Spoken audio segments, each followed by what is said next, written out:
So we are here today to talk about Scribido Talks, and now that we are relaunching in 2025, looks like a brilliant and amazing year to strike some really intense conversations. How many cities and which ones have you hosted Scribido Talks at already? So we've done talks in 4 cities so far. We started this about a year and a half before COVID.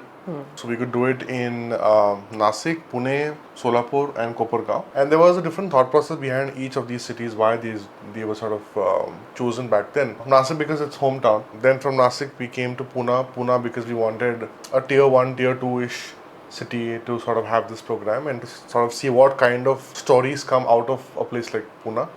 After having been to Nasik and Pune, which are quite developed in the sense of the way its citizens think and the way sort of the kind of content that comes out from the children, we wanted to explore tier 2 and tier 3. We wanted to go down to the villages, not just the villages, but the sort of underdeveloped cities as such, which is why we went to Solapur next, and we marketed the program in Marathi back in the day, and the criteria for the kids back then was not just to speak in English. They could speak in like Marathi and Hindi as well, as long as they were very authentic with their stories.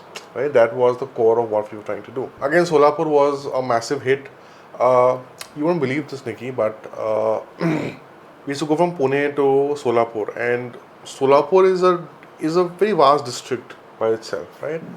During the workshops and in the auditions, both times, we had small kids, 8 years old, 9 years old, 10 years old, who used to take a bus from a village near Solapur, travel 70 kilometers, do the audition, go back. Same for the workshop. They would come in the morning, go back in the evening, and for an 8-year-old girl to do that all alone, no siblings, no parents, for me that taught me that, hey, you know what, you must go to these smaller towns because that's where they really want to do different things that make a difference. So yeah, so Solapur was that for us.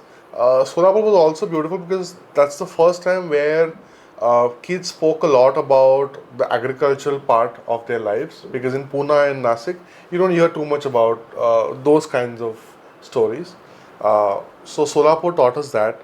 Again, the transformation that the kids had was equal between Nasik, Pune, and Solapur, where the child at the start of the audition and his or her transformation at the end of the shoot was quite drastic, right?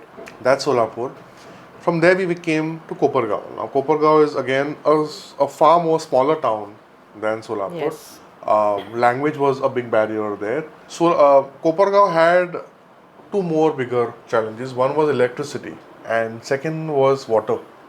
So the kind of content that came out of Kopargaon was about how our politicians in the last 50 years have done nothing for us for water, right?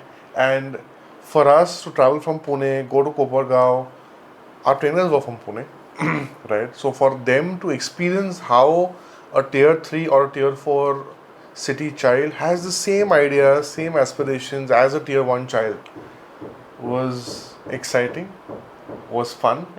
That's where we realized that no matter where you do these programs in the country, the hunger that these kids have is the same, right? And if you as an organization can afford it, you should do it more for the tier 3 and tier 4 towns. Lovely.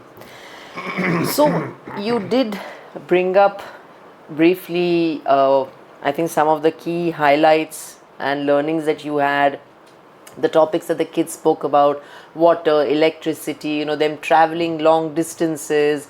This is such a beautiful thing to hear, because in the cities I think our children are so dependent on being taken everywhere, on just being served everything. Why do you think that Scribido Talks is a crucial platform for authentic expression? When I was in school, and later on when I went to schools to teach, I realized that the journey that the child has in his school, from say nursery to say standard 10, is not about authenticity, right? The kind of exams he or she gives is basis IFIX syllabus. The kind of questions the teacher will ask you in the school is basis the syllabus. If you were to participate in some sort of a extracurricular competition, that's basis a particular standardized topic, my prime minister, etc., etc. There isn't a single opportunity for our kids to be honest and authentic to themselves in the entire schooling journey. And somewhere I feel that this is a failure of our system, where we are not anywhere in our system uh, compelling our kids to think. Solving a 2 plus 2 problem is not a child thinking, right? He's not sort of going beyond the barriers of sort of where his mind is right now and trying to sort of push those barriers. No, he's saying, okay, 2 plus 2 is supposed to be 4, so I will find that answer. So what this platform or this program does for kids is, for the first time in their childhood journey, it sort of pulls them out of the existing system that they are in, and it forces them to think. I think the bottom line of all that we do, and there are 10,000 benefits of why kids should sort of participate in this, uh, but the most baseline foundation is that it helps them think. So I'll give you an example, right? Sort of, let's look at talks not as a competition, but let's sort of look at it as a journey. Okay, let's look at a child at the beginning of this journey, and then what happens to him towards the end of that journey. What's the first step? The first step is to register, right? Now, to register, you need to also choose the topic. So at the first step, you're compelled to look at a speaker guide, choose a topic from that entire list, find reasons why the topic is relevant to that person, right? Find a personal story surrounding that topic, right? Have that conviction that, okay, this is the topic for me because I have a lot of points surrounding that topic. And that first step itself, the child begins to think, which he's not done for some time now. And that's where he also, in a way, struggles a bit. Because all his life, or all their lives, they've been given things on a platter, right? So, first step, you learn to think that, okay, what topic do I need to have? The next step is the auditions. Now, again, what happens in their lives today is they're asked questions from a syllabus, or they're asked questions in a viva again from their syllabus, right? This is the first time where they actually get to interact with a jury and talk about their lives, right? It's a very friendly conversation that two people are having, and it's about their topic. It's about why they chose that topic. It's about who's at home. It's about what does mom do, what does dad do, what do your siblings do, what are your aspirations in life. It gives a chance for 5 minutes in life for kids to open up, right?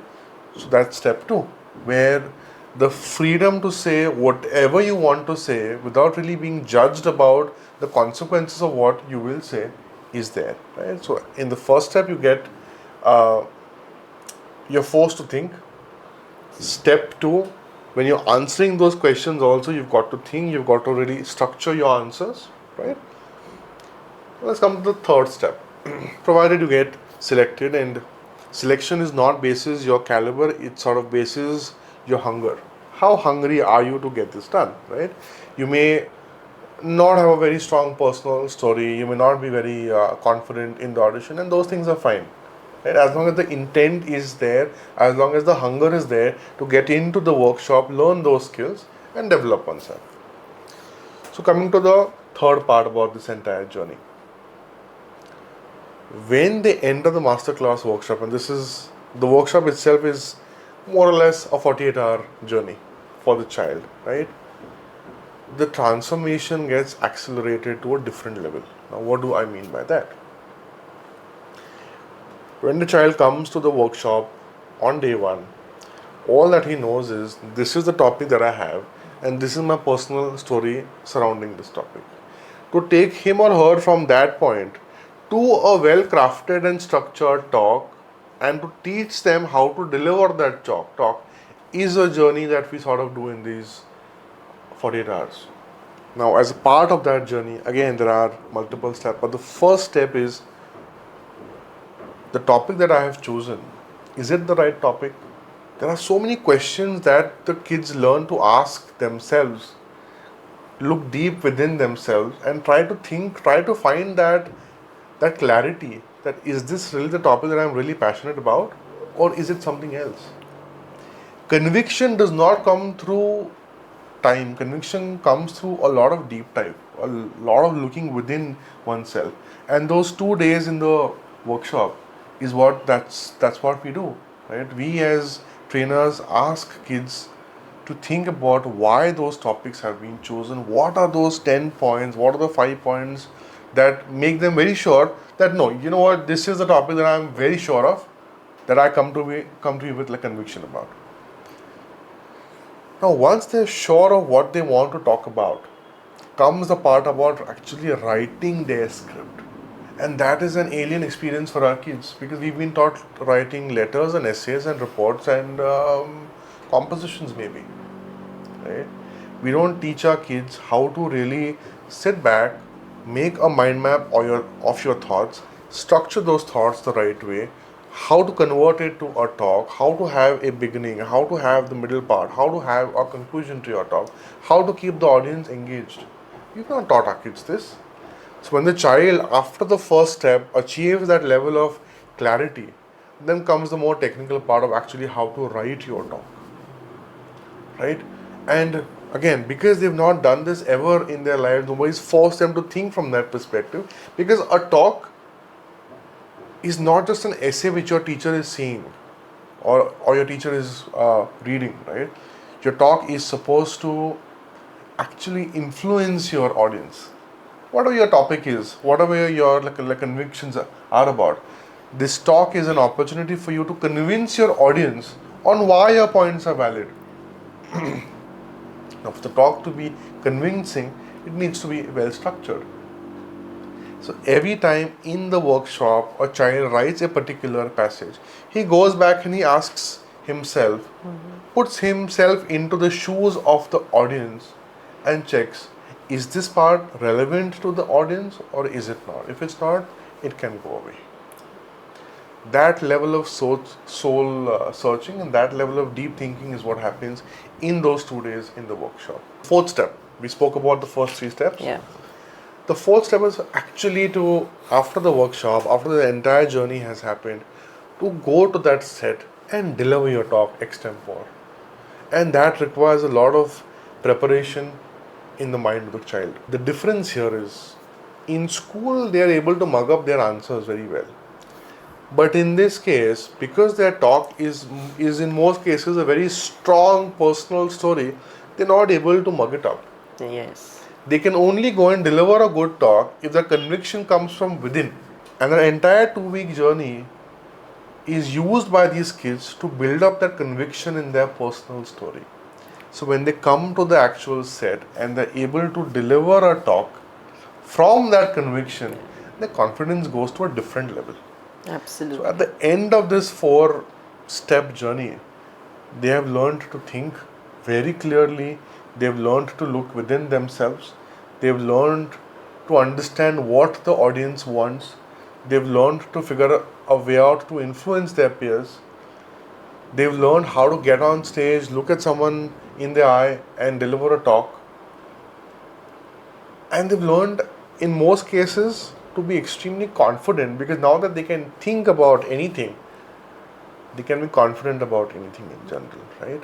So, talks is something that whether you want to be a doctor in life, you want to be an engineer, you want to be a lawyer, you want to be an actor, if you're not able to think and articulate those thoughts clearly, you can't be successful in those fields. So this is the way I would put it, this is a building block to success in life much later. I totally agree with you on that.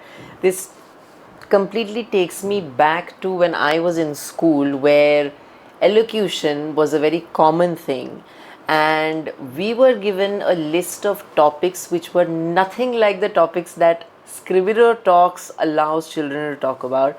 It was a list of names or incidents or events that had occurred way in the past, and all we were made to do was write down the facts of that event or that individual, where they were born, where they were raised, and what led them to become who they became. And I, in fifth standard, was, I was to speak about Indira Gandhi. And I went on stage, and I remember in my very first statement about her, where I was to introduce her and say where she was born and her date of birth, I already had all those statistics, mixed up, which is why in the third attempt of restarting my whole essay, I just froze and ran off the stage.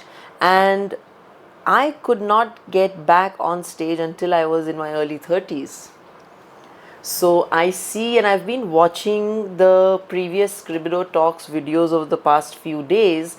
I am absolutely amazed at how beautifully crafted this platform is for young individuals, because it enables them to inquire, it enables them to have critical thinking, or even the ability to think of something outside of what those pre-decided words have to offer them. So I think my last question for you, to narrow it down and make it very specific, is what is the social impact of a platform such as Scribido Talks? I think the biggest social impact that we can have is to allow children to say whatever they want to say. That would probably be the first step. But Scribido Talks has not been a for-profit venture for us, right? It is